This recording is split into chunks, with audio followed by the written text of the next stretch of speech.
First మనం హైదరాబాద్ నుండి కృష్ణేశ్వర్ వెళ్ళాలంటే మనకి 3 ఆప్షన్స్ ఉన్నాయి. Train, flight, private buses. ఈ 3 కూడా ఔరంగాబాద్ వరకు వెళ్తాయి. ట్రైన్లో వెళ్ళాలంటే డైలీ ఒక ట్రైన్ అయితే ఉంది, అదే అజంతా ఎక్స్ప్రెస్. ఈ ట్రైన్ కాచిగూడ నుండి ఔరంగాబాద్ వరకు ఉంటుంది. అజంతా ఎక్స్ప్రెస్ ట్రైన్ నెంబర్ వచ్చేసి 17064.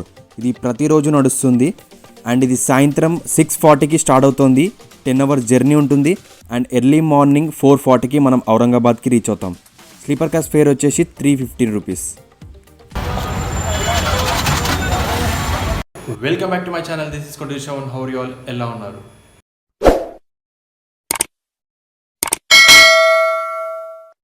ఇప్పుడు నేను విజిట్ చేసే ప్లేస్ వచ్చేసి మన ఇండియాలోనే 12 జ్యోతిర్లింగాలు ఉంటాయి కదా. సో దాంట్లో ఒక జ్యోతిర్లింగం, అది వచ్చేసి కృష్ణేశ్వర్ జ్యోతిర్లింగం. ఇది వచ్చేసి లాస్ట్ జ్యోతిర్లింగం అంటారు దీన్ని. ఇది మన మహారాష్ట్రలో ఔరంగాబాద్ నుంచి 30 కిలోమీటర్స్ ఉంటుంది. ప్రజెంట్ అయితే నేను రైల్వే స్టేషన్ దగ్గర రూమ్ తీసుకున్నాను. ఇప్పుడు రూమ్ కూడా చూపిస్తే ఎట్లుందో. సో ఇప్పుడు రైల్వే స్టేషన్ నుంచి మనం సెంట్రల్ బస్ స్టాప్కి అయితే వెళ్ళాలి. అక్కడ నుంచి మనకి బస్సెస్ అయితే ఉంటాయి. ఇది రైల్వే స్టేషన్కి జస్ట్ 300 మీటర్స్ దూరంలో ఉంది. ఇంద్రదీప్ హోటల్. ఓకే, పర్లేదు, నీట్గానే ఉంది. వాష్రూమ్ కూడా ఓకే, పర్లేదు, నీట్గానే ఉంది. దీనికి వచ్చేసి నాకు 600 రూపీస్ పడింది.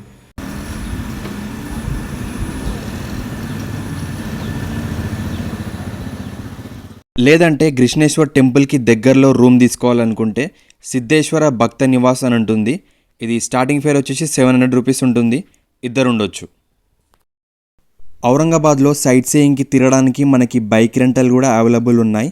బ్లూ బర్డ్ వీళ్ళ నంబర్కి మనం కాల్ చేసి మన హోటల్ ఎక్కడుందో చెప్తే వాళ్ళే స్వయంగా మన హోటల్ దగ్గరికి బైక్ తెచ్చిస్తారు.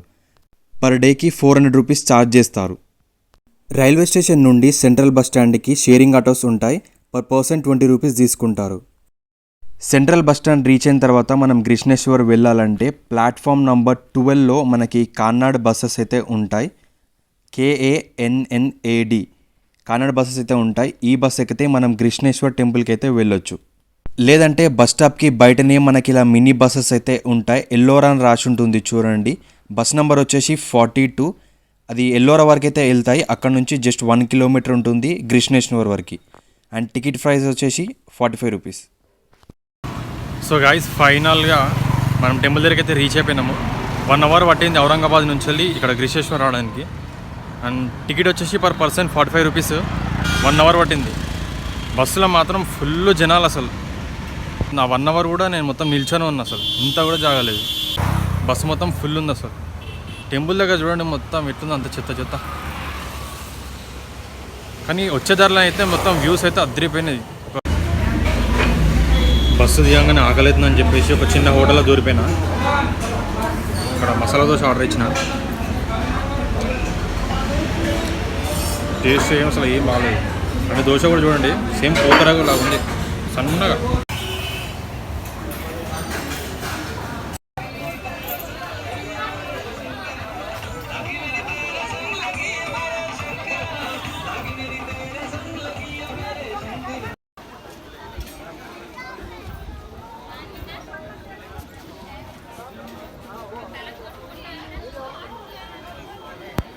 ఇదే టెంపుల్కి మెయిన్ ఎంట్రన్స్. లోపలికి అయితే మన మొబైల్స్ కానీ కెమెరాస్ కానీ అలౌ లేదు. బయటే మనం డిపాజిట్ చేసి వెళ్ళాలి. లోపల లింగం ఈ విధంగా అయితే ఉంటుంది. అండ్ బయట పువ్వులు, బిల్వపత్రాలు అమ్ముతారు. లోపల స్వయంగా మన చేతులతోనే పువ్వులు, బిల్వపత్రాలు వేసి లింగంని ముట్టుకోవచ్చు. మీకు అక్కడ ఆర్చ్ లాగా కనిపిస్తుంది కదా, అదే మెయిన్ టెంపుల్. అక్కడ నుండి కొంచెం ముందుకు ఇలా నడుచుకుంటూ వస్తే ఇక్కడనే వినాయకుడు టెంపుల్ అయితే ఉంటుంది.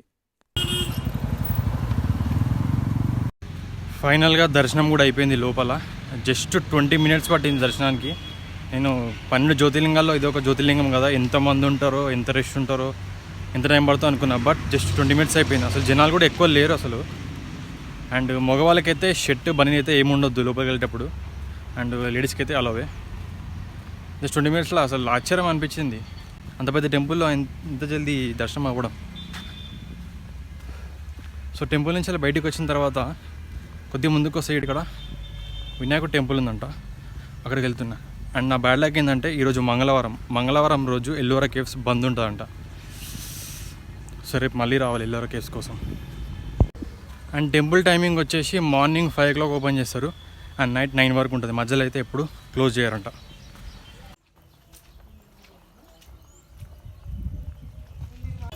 ఈ టెంపుల్ పేరు వచ్చేసి లాక్ష వినాయక టెంపుల్. చెప్పాలంటే నేను ఒక్కనే ఉన్నా, అసలు ఎవరు లేరు ఈ టెంపుల్ దగ్గర. పంతులు ఉన్నాడు లోపల అండ్ బయట నేనున్నా. లోపల వినాయకుడు ఎట్లుందంటే సేమ్ మన ఆంజనేయ స్వామి ఉంటుంది కదా ఆరెంజ్ కలర్లో, సేమ్ అదే సింధూరం కూడా పూస్తున్నారు. కానీ లోపల చూస్తే మాత్రం వినాయకుడు. చిన్న టెంపులే కానీ బాగుంది, చాలా బాగుంది. నేను ఆంజనేయ స్వామి అనుకున్నా, బట్ వినాయకుడు. లాక్ష వినాయక టెంపుల్. అండ్ మీరు ఒకవేళ కృష్ణేశ్వర్లో కూడా మీరు రూమ్ తీసుకోవాలని కూడా తీసుకోవచ్చు. చాలానే ఆప్షన్స్ ఉన్నాయి. ఆన్లైన్లో బుక్ చేసుకోవాల్సిన అవసరం లేదు, మనం డైరెక్ట్ వస్తే కూడా దొరికిపోతాయి. చాలానే ఉన్నాయి టెంపుల్కి దగ్గరలో. వినాయకుడు టెంపుల్కి జస్ట్ 200 మీటర్స్ దూరంలో అమృత్ తీర్థ్ ఉంటుంది.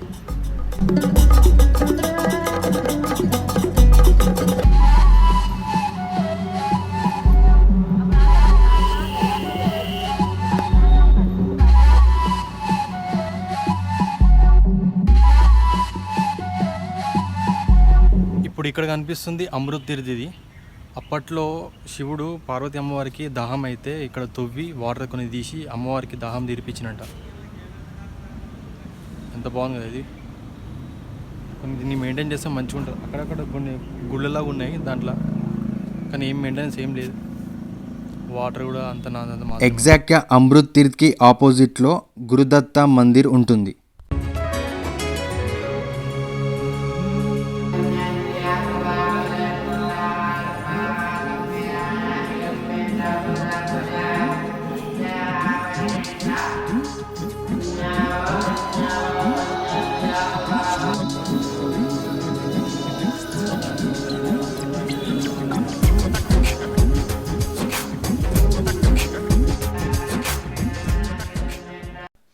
గురుదత్త మందిర్ నుండి నేను షేరింగ్ ఆటో తీసుకున్నాను. కుల్దాబాద్లో ఉన్న శ్రీ బాండ్రా మారుతి టెంపుల్కి 4 కిలోమీటర్స్ ఉంటుంది అండ్ 20 రూపీస్ తీసుకుంటాడు.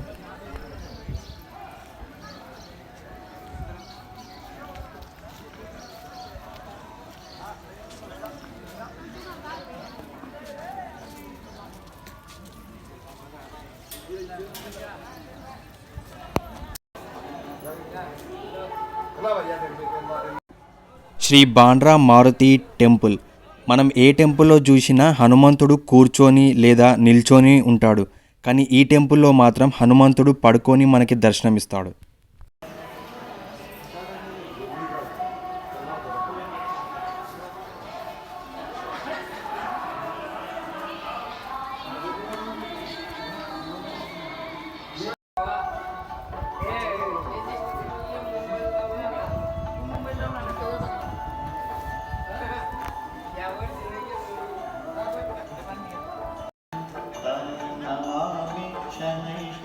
హనుమాన్ టెంపుల్కి పక్కనే బస్ స్టాప్ ఉంటుంది. అక్కడ నుండి ఔరంగాబాద్కి వెళ్ళాను. ఔరంగాబాద్లో చూడాల్సిన ప్లేసెస్ చాలా ఉన్నాయి. దాంట్లో ఒక ప్లేస్ వచ్చేసి పాంచాకి. ఇది వచ్చేసి పాంచాకి అంటే పానితోని నడిచే చెక్కి. మన తెలుగులో చెప్పాలంటే అప్పట్లో రుబ్రాయ్ అంటారు కదా, సో ఒక వాటర్ ఫోర్స్తోని ఈ రుబ్రాయ్ అనేది తిరుగుతుందన్నమాట. ఎలాంటి కరెంటు లేకుండా, ఎలాంటి మోటార్ లేకుండా దీన్ని సృష్టించారు. పాంచాకి అండ్ వాటర్ మిల్ కూడా అంటారు దీన్ని. పాంచాకి నుండి 6 కిలోమీటర్ దూరంలో ఉన్న ఒక కొండ అయితే ఉంది. ఆ కొండ నుండే ఈ వాటర్ అనేది వస్తాయి. ఎగ్జాక్ట్గా చెప్పాలంటే బీబికా మక్బరా బ్యాక్ సైడ్లో ఒక కొండ అయితే ఉంటుంది. అక్కడ నుండి ఈ వాటర్ అయితే వస్తాయి. ఇది ఒక 300 ఇయర్స్ ఓల్డ్ది. అప్పటి నుండి 24 అవర్స్ ఇప్పటి వరకు కంటిన్యూగా నడుస్తూనే ఉంది without any current and motor. ఇక్కడ చూడండి, ఇదంతా మొత్తం వాటర్ ప్రెషర్తోనే నడుస్తుంది. అండ్ అప్పట్లో ఈ చెక్కితోనే అప్పట్లో పిండిని కూడా తయారు చేసేవాళ్ళంట. దీనిని వాటర్ మిల్ కూడా అంటారు. అండ్ దీన్ని తయారు చేయించింది బాబా షా ముసాఫిర్. అండ్ 30 ఫీట్స్ లోపల నుండి స్వరంగ మార్గం నుండి వాటర్ని అయితే ఇక్కడికి రప్పించారు. ఈ వాటర్ లోపల అయితే మనకి ఫిషెస్ అయితే ఉంటాయి. చాలా పెద్ద పెద్దగా ఉన్నాయి అసలు ఫిషెస్ అయితే. మనం వీటికి ఫీడ్ కూడా చేయొచ్చు.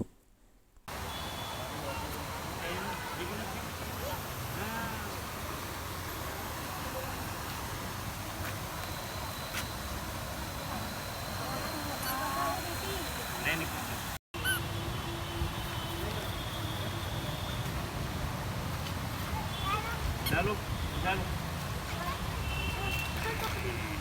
तो पीछा चले पीछे हुआ पलटा देते